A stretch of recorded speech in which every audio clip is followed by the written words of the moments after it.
पहलगाम आतंकी हमले के 8 दिन बाद पाकिस्तान की घबराहट साफ नजर आ रही है। इंटरनेशनल बॉर्डर पर पाकिस्तानी सेना ने कई पोस्ट खाली कर दिए हैं। कठुआ के एक इलाके में ये गतिविधियां देखी गईं, जहां से पाकिस्तानी सेना ने अपने झंडे तक हटा लिए हैं।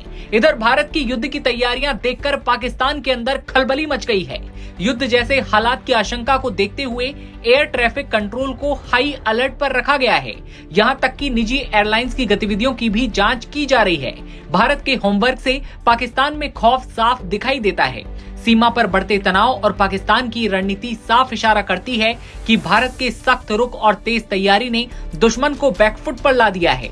इधर पाकिस्तान में युद्ध से पहले भारत के होमवर्क से खौफ, एयर कंट्रोल को हाई अलर्ट और साथ ही खलबली का माहौल देखा जा रहा है। माना जा रहा है कि भारत पाकिस्तान पर हमले से पहले होमवर्क कर रहा है। पहलगाम हमले पर प्रधानमंत्री मोदी ने एक दिन पहले भारत के शीर्ष रक्षा अधिकारियों के साथ बैठक की थी और अब सीसीएस की बैठक हुई है।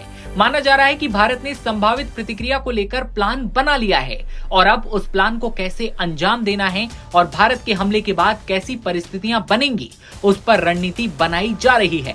गौर करने वाली बात यह है कि एक तरफ जहां पाकिस्तान के रक्षा मंत्री से लेकर विदेश मंत्री और अन्य नेता बार बार प्रेस कॉन्फ्रेंस कर रहे हैं और भारत को गीदड़ भभकियां देने में लगे हैं, विदेशी नेताओं से बात कर रहे हैं, वहीं भारत की सरकार के मंत्री सार्वजनिक तौर पर कुछ भी नहीं कह रहे हैं। ऐसा लग रहा है कि भारत सरकार इस बार किसी भी बातचीत करने के या किसी भी देश को अपना स्टैंड समझाने के मूड में नहीं है। ऐसा लग रहा है कि भारत खुद तय करेगा कि उसे पाकिस्तान के खिलाफ क्या एक्शन लेना है और भारत किसी से सपोर्ट मिले या ना मिले इसकी परवाह नहीं करेगा। हालांकि पहलगाम आतंकी हमले के बाद दुनिया के ज्यादातर देश भारत के साथ एकजुटता दिखा रहे हैं और पाकिस्तान इसी बात से परेशान है। पाकिस्तान भले ही सीना ठोक कर कह रहा हो और मुंहतोड़ जवाब देने की बात कर रहा हो, लेकिन हकीकत ये है कि यूक्रेन युद्ध शुरू होने के बाद पाकिस्तान ने पश्चिमी देशों से डॉलर्स लेकर यूक्रेन में भारी मात्रा में हथियार बेचे हैं। लिहाजा पाकिस्तान के हथियार भंडार में इतने हथियार नहीं हैं कि वो ज्यादा दिनों तक युद्ध लड़ सके। इसलिए वो बार बार परमाणु युद्ध का डर ग्लोबल लीडर्स को दिखा रहा है, लेकिन भारत को इन बातों से कोई फर्क नहीं पड़ रहा। इधर पाकिस्तानी सेना एलओसी पर लगातार सीज फायर वायलेशन कर रही है। पाकिस्तानी सेना ने बुधवार को पहली बार इंटरनेशनल बॉर्डर पर भी सीज फायर तोड़ा, जिसका भारतीय सेना ने तुरंत जवाब दिया।